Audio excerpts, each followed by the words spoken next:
Boa noite. Com grande alegria, vamos iniciar a segunda parte do recital dos alunos de piano 2021. Meu nome é Maria Luísa Zani e sou a professora desses queridos alunos. Na noite de hoje, vamos continuar contando um pouco da história do piano e ouvir sua maravilhosa sonoridade na interpretação dos alunos. Já contamos que antes do piano existia um instrumento de teclado chamado cravo. Podemos imaginar um período em que ainda não havia internet e nem rápidos meios de transporte. Em 1713, François Couperin, o famoso compositor e cravista francês, escreveu: "O cravo tem uma perfeita extensão e, por si só, é um instrumento brilhante. Mas já que é impossível fazer crescer ou diminuir sua sonoridade, ficarei para sempre grato a quem, com infinita arte e bom gosto, contribua para tornar esse instrumento capaz de expressão." Certamente Couperin imaginava que pudessem ser feitas melhorias no cravo ou que fosse inventado um novo instrumento, que oferecesse variações graduais de sonoridade somente pelo toque dos dedos. Curioso é que 15 anos antes de Couperin escrever seu pedido, o italiano Bartolomeo Cristofori, em 1697, iniciou sua invenção. E por volta de 1700, ele já havia construído pelo menos um instrumento com essas características, que foi chamado de gravicembalo, colo, piano e forte. Em um instrumento criado por um italiano, com arte e bom gosto, ouviremos sonoridades com muita expressão. A aluna Letícia Falaschi Tacchinardi Rocha irá interpretar a canção italiana Il Mondo, de Fontana, nome artístico de Sbricoli.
como o novo instrumento criado por Cristofori, chamado de gravicembalo colo piano e forte, cravo com piano e forte, pode ser hoje chamado de piano, que significa suave, se o instrumento ainda pode ser tocado com som piano, forte, diminuindo e crescendo? Assim como aconteceu com a forma cortês para o tratamento ao rei de Portugal, Vossa Mercê, usada no século XV, que foi se popularizando e dando origem ao pronome você e as formas você, se. Você entende? Você entende? Você entende? Assim também ocorreu uma gradativa transformação no nome do instrumento, gravicembalo colo piano e forte, para forte piano e atualmente piano. Os primeiros pianos eram de cauda, peças elegantes de mobília, mas ocupavam um grande espaço. Tocando em um piano de cauda, o aluno Frederico Leal Rodrigues da Cunha interpretará a obra Jurassic World Theme, de John Williams.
Se podemos transformar as palavras, podemos transformar uma obra que foi composta para um grupo de instrumentos em uma linda obra para outro instrumento ou grupo de instrumentos.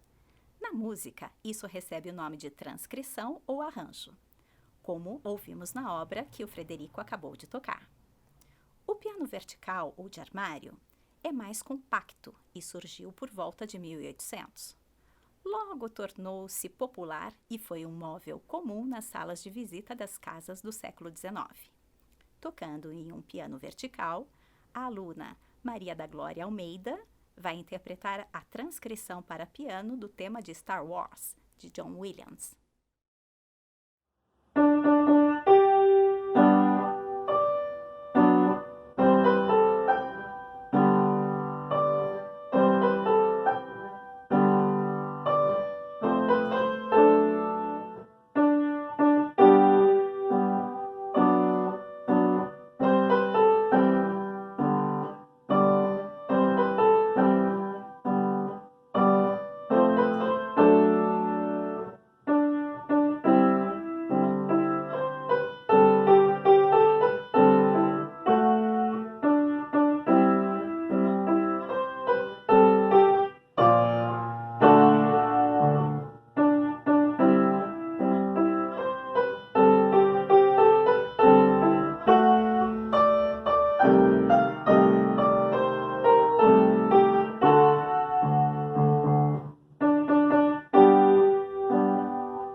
A principal diferença entre um piano acústico e um piano digital é o mecanismo que produz o som. O piano produz som canalizando a força dos dedos, pressionando as teclas nos martelos que tocam as cordas. Ao contrário, o piano digital não tem nenhuma corda.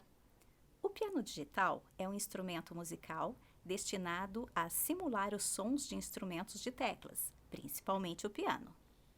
Trata-se de um instrumento eletrônico que produz os sons através de dados guardados digitalmente em uma memória. Apesar de tratar-se de um piano eletrônico, a designação piano digital é mais comum para distinguir dos primeiros pianos eletrônicos, que eram analógicos e não digitais. O piano digital não deve ser confundido com o piano elétrico e muito menos com o teclado. Cada instrumento tem sua característica e beleza. Tocando em um piano digital, o aluno Miguel Oliveira França irá interpretar The Phantom of the Opera, de Andrew Lloyd Webber.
O piano é o instrumento de maior tessitura, atingindo 7/8, equivalente à soma dos instrumentos de uma orquestra, do mais grave ao mais agudo. Sua beleza de timbre, a possibilidade de poder tocar vários sons ao mesmo tempo e outras características sonoras permite-nos tocar no piano diversos gêneros musicais. A aluna Maria Luísa Segala irá interpretar o tango Pôr-o na Cabeça, de Carlos Gardel.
vamos dedicar esta última parte do recital de alunos à música brasileira. O piano foi introduzido no Brasil no século XIX e está presente nos primeiros registros fonográficos brasileiros da primeira década do século XX.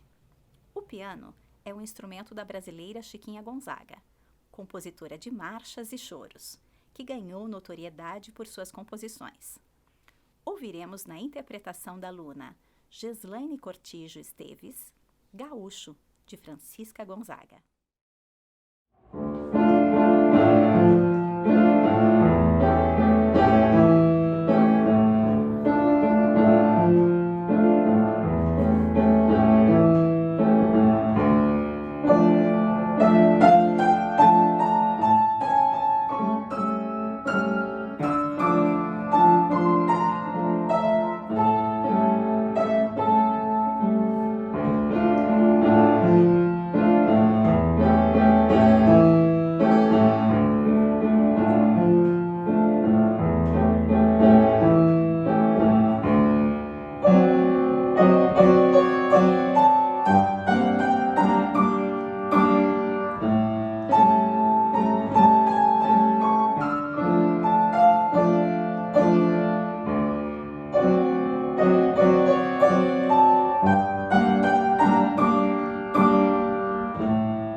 choro, popularmente chamado de chorinho, além de ser um gênero musical brasileiro, rico e complexo, é também um fenômeno artístico, histórico e social.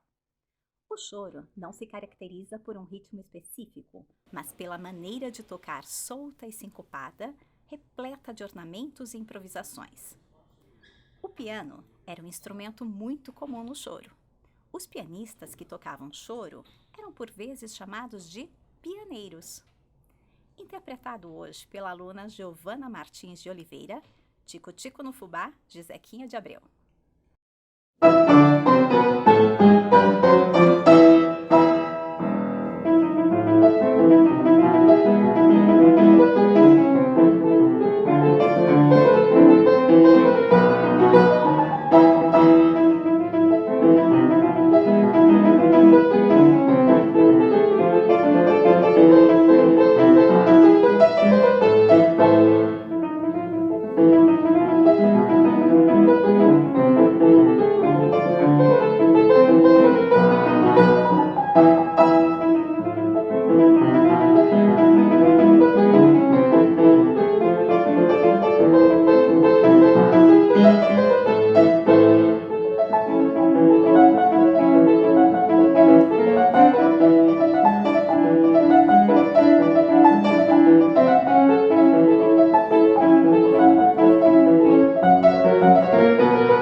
Na música brasileira, o piano transita muito bem no universo popular, no folclórico e no erudito.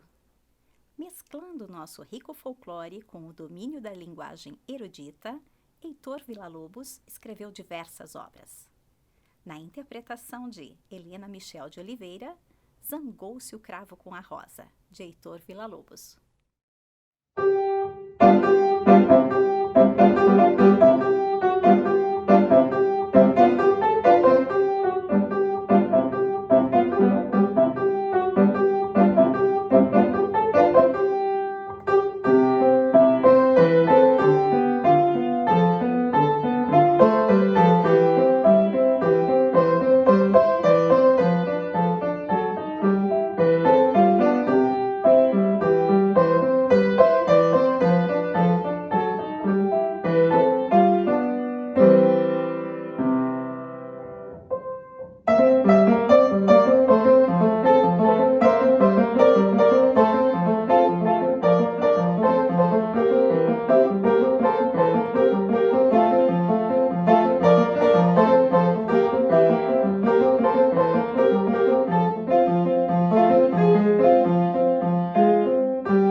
Artur Rubinstein foi um pianista polonês muito conhecido como um dos melhores pianistas virtuosos do século XX. Foi aclamado internacionalmente por suas performances de Chopin e Brahms. Em uma de suas muitas vindas ao Brasil, na década de 20, o pianista Artur Rubinstein recebeu o jovem compositor Villa-Lobos em sua suíte em Copacabana.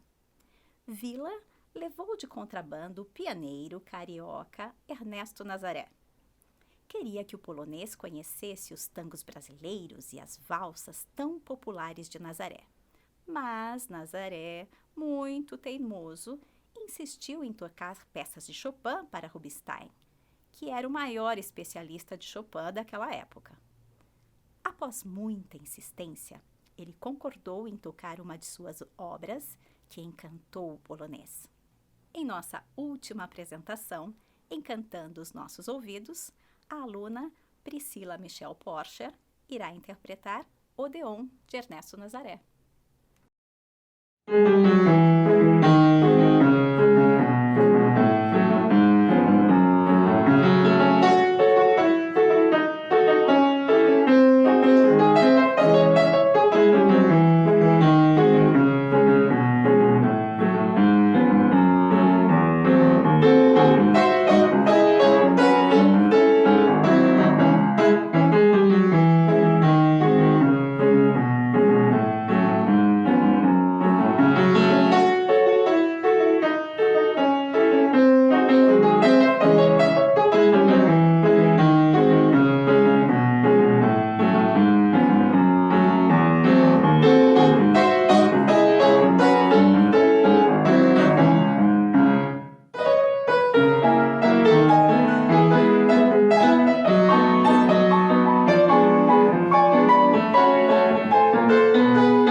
Estamos encerrando o recital dos alunos de piano 2021. Meu muito obrigada aos alunos, parabéns, vocês são vitoriosos. Muito obrigada pelas interpretações, pelo som de vocês. Gostaria de agradecer, primeiro agradecer a Deus por estarmos juntos mais este ano. que muitos outros recitais possam ser realizados, de preferência de forma presencial. Quero agradecer a minha família, em especial meu filho Fernando.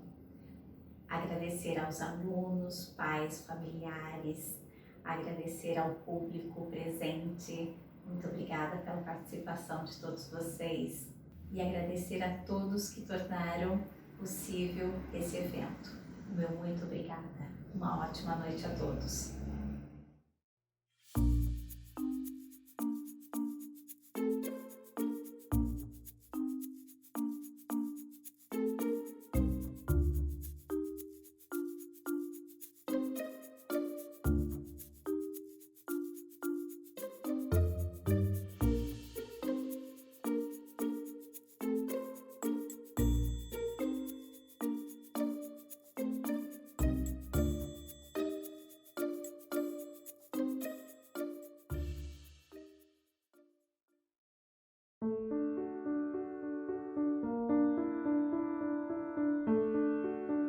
Uma nota aos pianistas. Estudar música, como tudo na vida, é um ciclo constante de plantar e colher. E como tal, segue as leis da semeadura. A primeira e mais óbvia é que não é possível colher sem antes plantar. Prepare o terreno lendo a partitura, adube escolhendo o dedilhado, semeie as notas sobre o piano, regue com as águas da repetição, dos estudos técnicos, dos reflexos, até que a semente brote e finalmente nasça a música. A segunda lei é que você colhe conforme o que plantou. Por exemplo, plante notas, colha melodia. Plante pausas, colha silêncio. Plante acordes, colha harmonia. Plante figuras de nota, colha ritmos. Plante escalas, colha destreza. Plante trinados, colha ornamentos. Plante articulação, colha fraseado. Plante dinâmica, colha expressividade. E assim por diante. A terceira lei é que você colhe na proporção em que plantou. Plante mais, colha mais. O plantio é o trabalho duro, quando não há plateia nem aplausos. Mas mesmo aí, você não está sozinho. Há aqueles que o apoiam e incentivam antes mesmo que a semente vire planta, quando a melodia ainda é vacilante, quando o ritmo soa estranho, quando a música parece só barulho e a repetição quase enlouquece. Vocês que acompanham os pequenos e grandes pianistas sabem que é preciso tempo, paciência e até mesmo fé enquanto se espera a semente florescer. Recebam essas notas de agradecimento. Ao plantar as sementes do seu tempo, dos seus conhecimentos, do seu apoio e amor, vocês dizem ao pianista que ele é capaz, que ele pode produzir algo belo, que vale a pena investir nele. Investir, que nada mais é do que outra palavra para plantar. Ouçam nas músicas dos alunos um muito obrigado, tocado por mãozinhas vacilantes e ainda tímidas, ou pelas mais firmes que saltam para lá e para cá com surpreendente habilidade. Por mãos que tremem ou suam, e pelas que deslizam pelo teclado fazendo parecer fácil e natural. Em todos os casos, a música bem interpretada é resultado de muito plantio e da superação pessoal de cada pianista, nesse ciclo constante de plantar e colher. Voltando aos pianistas! Após a colheita, o plantio recomeça. Então, prepare-se com sua armadura de clave. Cuide com os acidentes ocorrentes. Mantenha o bom tom. Trabalhe de sol a sol, dó a dó, ré a ré. Às vezes, pare para fazer uma pausa. Olhe sempre um compasso à frente. Não volte atrás, a não ser por um ritornelo. Não seja sempre metronômico. Nem tudo é preto no branco. Pise fundo no pedal, solte as cordas da imaginação, toque nas teclas certas. E na apresentação, se errar, não tenha dó. Não dê a ré. Deixe de mimimi. Antes de nascer o sol e de você cair em si, todo mundo já deixou para lá. A vida é curta como uma semibreve, cheia de desafios, por vezes até confusa.